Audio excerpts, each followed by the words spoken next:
പോലെ ലോകത്ത് 7 പേരുണ്ടെന്നൊക്കെയാ പറഞ്ഞു കേട്ടിട്ടുള്ളത്. എന്റെ ഗാഥമോളുടെ അതേ ഛായ തന്നെയാ നിനക്ക്. അതുകൊണ്ടാ നിന്നോട് എനിക്ക് വാത്സല്യം തോന്നിയത്. അമ്മയുടെ ഓപ്പറേഷന്റെ കാര്യമൊക്കെ പറഞ്ഞു കേട്ടു. എന്ത് സഹായം വേണമെങ്കിലും ചെയ്യാൻ ഞാൻ തയ്യാറാ.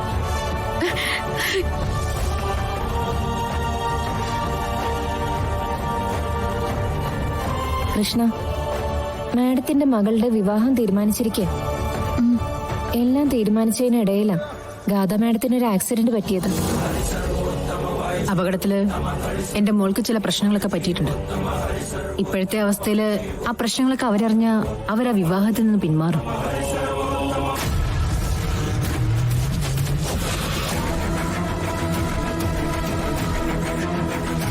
അതുവരെയുള്ള സമയത്ത് നീ എനിക്കൊരു ഉപകാരം ചെയ്യണം.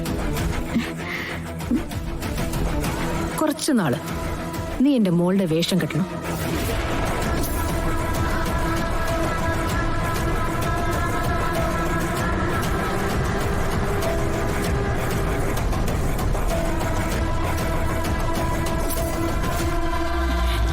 എനിക്ക് ജീവിക്കാൻ വേണ്ടിയല്ലായിരുന്നു നവീൻ, എന്റെ അമ്മ മരിക്കാതിരിക്കാൻ വേണ്ടിയാ.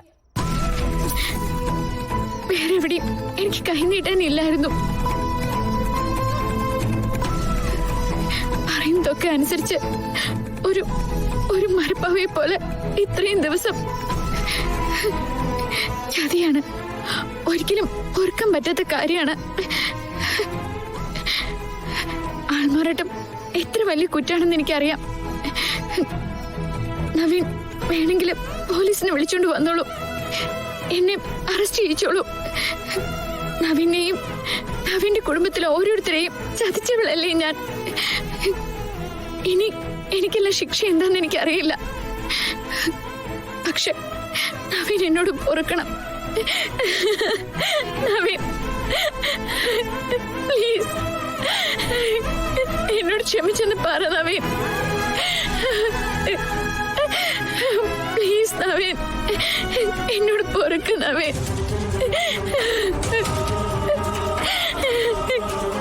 നവീൻ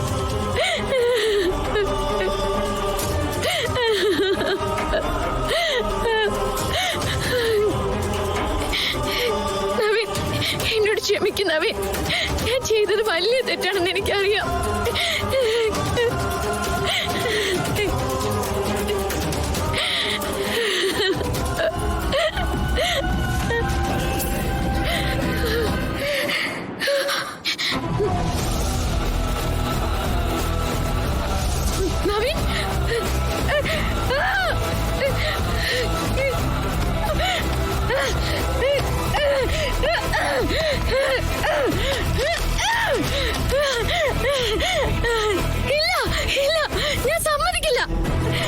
എന്റെ സ്ഥാനം തട്ടിയെടുക്കാൻ ഞാൻ സമ്മതിക്കില്ല.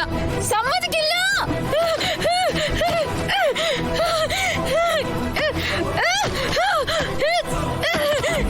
മോളെ മോളെ മോളെ എന്താ എന്താ മമ്മി എന്താ പറ്റിയേ? കാറെടുത്തേ, നമുക്ക് ഇപ്പൊ തന്നെ കളരിക്കലേക്ക് പോണം. എന്തിനാ? ആ കൃഷ്ണയെ ഇനി ഇവിടെ നിർത്താൻ പറ്റില്ല. അവൾ എന്നെ ചതിച്ചു. എല്ലാ കാര്യങ്ങളും അവള് നവീനോട് തുറന്നു പറഞ്ഞു. എന്നിട്ട് എന്റെ നവീനെ അവള് സ്വന്തമാക്കി. മാഡം എന്തൊക്കെയാ പറയുന്നത്? ഇതൊക്കെ ആരാ മാഡത്തോട് പറഞ്ഞേ?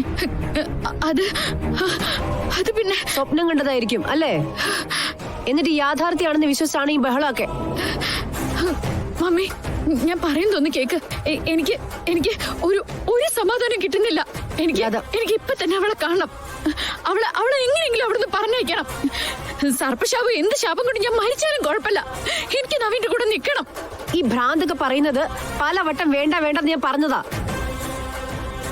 മനസ്സിൽ ഓരോന്ന് സങ്കല്പിക്കുക, അതിനനുസരിച്ചുള്ള കാഴ്ചകളൊക്കെ കാണുക, എന്നിട്ട് എല്ലാവരും ബുദ്ധിമുട്ടിക്കാനായിട്ട് ഓരോന്ന്.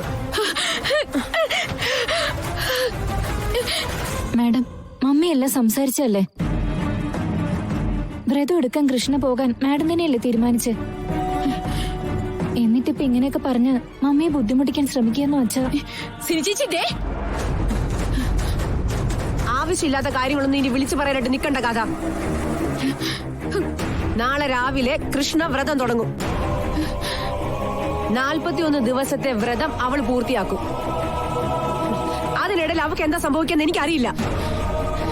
41 ദിവസത്തിന്റെ ഉള്ളില് ശാപത്തിന്റെ പേരില് പാമ്പ് അവളെ കടിച്ചു കൊന്നില്ലെങ്കിൽ അവളെ ഞാൻ കൊല്ലും. മമ്മി നോക്കിക്കോ. ഗാഥ, നിനക്ക് വേണ്ടി എല്ലാം മനസ്സറിഞ്ഞ് ചെയ്യുന്ന ഒരു പെണ്ണവള്. അപ്പൊ ചത്തുപോന്നൊന്നും പറയണ്ട, നിനക്ക് ജീവിച്ച പോരെ.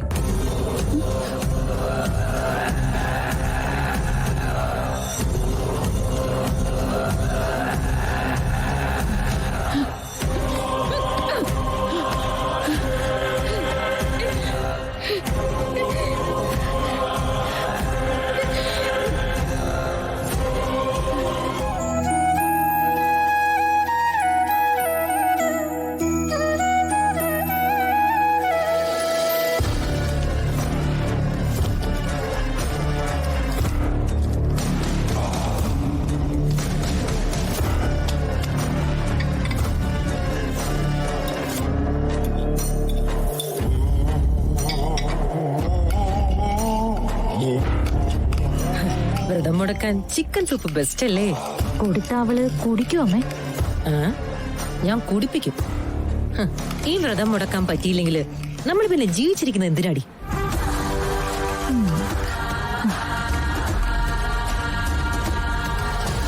ദൈവങ്ങളെ, വലിയൊരു ആപത്തിൽ നിന്നും കരകയറാൻ ശ്രമിക്കുന്ന ഒരു കുടുംബത്തിന്റെ നിലവിളി എന്റെ കാതുകളിലുണ്ട്.